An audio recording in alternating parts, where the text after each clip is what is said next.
Bar council निवडणुकीत advocate Milind Thobade यांची विजयी हॅट्रिक तर ॲडव्होकेट न्हावकर आणि ॲडव्होकेट राजपूत पराभूत. बार काउन्सिल ऑफ महाराष्ट्र व गोवा निवडणूक 2026चा निकाल आज मुंबई इथं जाहीर करण्यात आला.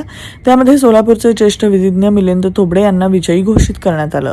बार काउन्सिल ऑफ महाराष्ट्र आणि गोवाच्या सदस्य पदाकरिता नुकत्याच पार पडलेल्या निवडणुकीस उभारलेल्या एकूण 155 उमेदवारांपैकी 18 पुरुष आणि 5 महिला सदस्यांच्या निवडीसाठी पसंती क्रमानं सुमारे 1 लाख वकिलांनी दिनांक 24 मार्च रोजी मतदान केलं होतं. ॲडव्होकेट मिलिंद थोबडे यांनी पहिल्या पसंतीची 3829 मतं मिळवून 5व्या स्थानी निवडून आल्याचं निवडणूक निर्णय अधिकारी डॉक्टर अजय नाथानी यांनी जाहीर केलंय. ॲडव्होकेट मिलिंद थोबडे यांनी भारताचे तत्कालीन सरन्यायाधीश श्री उदय लळित यांचा भव्य सत्कार समारंभ आणि कार्यशाळेचं आयोजन देखील केलंय.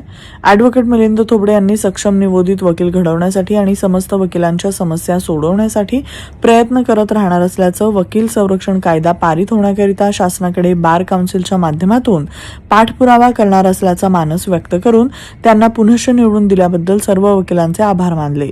निवडणूक लढवणारे सोलापूर जिल्ह्यातील स्थानिक उमेदवारांपैकी advocate Asim Bangi, advocate Santosh Nhavkar, advocate Pradeep Singh Rajput, advocate Dhanashree घाडगे, ॲडव्होकेट महेश कसबे, ॲडव्होकेट हेमा शिंदे हे पराभूत झाले आहेत. महाराष्ट्र आणि गोवा बार काउन्सिलची निवडणूक मार्च 2026 मध्ये लागलेली होती.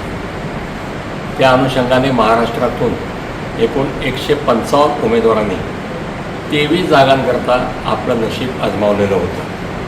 सोलापूर जिल्ह्याकरता बोलायचं झालं तर सोलापूर जिल्ह्यातून माझ्यासह इतर 6 उमेदवारांनी ही निवडणूक लढवलेली होती. या निवडणुकीचं डिटेल्स असे आहेत की एकंदर जागा महाराष्ट्र आणि गोवा बार काउन्सिलमध्ये 25 जागा आहेत.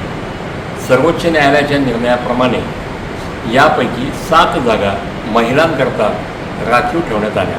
पैकी 5 जागा या निवडणुकीने भरावायच्या, 2 जागा या स्वीकृत सदस्य म्हणून फक्त महिलांनाच त्या ठिकाणी नेमायचं असा सर्वोच्च न्यायालयाचा आदेश होता.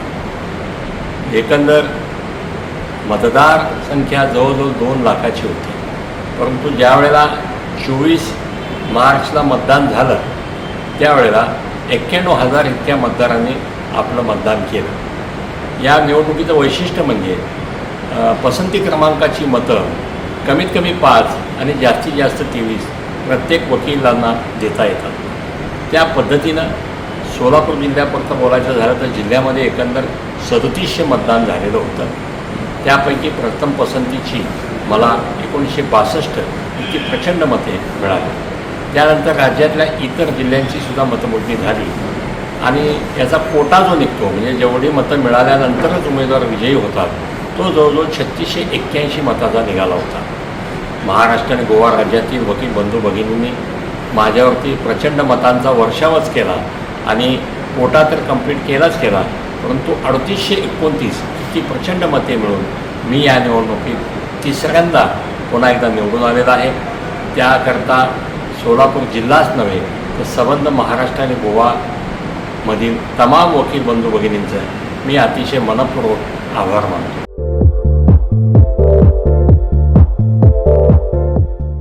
नांदेड, लातूर व धाराशिव जिल्ह्यातील टाटा मोटर्सचे अधिकृत कार डीलर पद्मजा मोटर्स आता सोलापूरमध्ये. भव्य शोरूम आणि अद्ययावत वर्कशॉप, जीएसटी सूट मिळाल्याचा घ्या फायदा. नव्या शोरूम मध्ये सुरू झाली आता कार सर्व्हिस सेवा. पद्मजा मोटर्स, विमानतळ जवळ, होडगी रोड, मजरेवाडी, सोलापूर. मोबाईल 8600 02 26 17.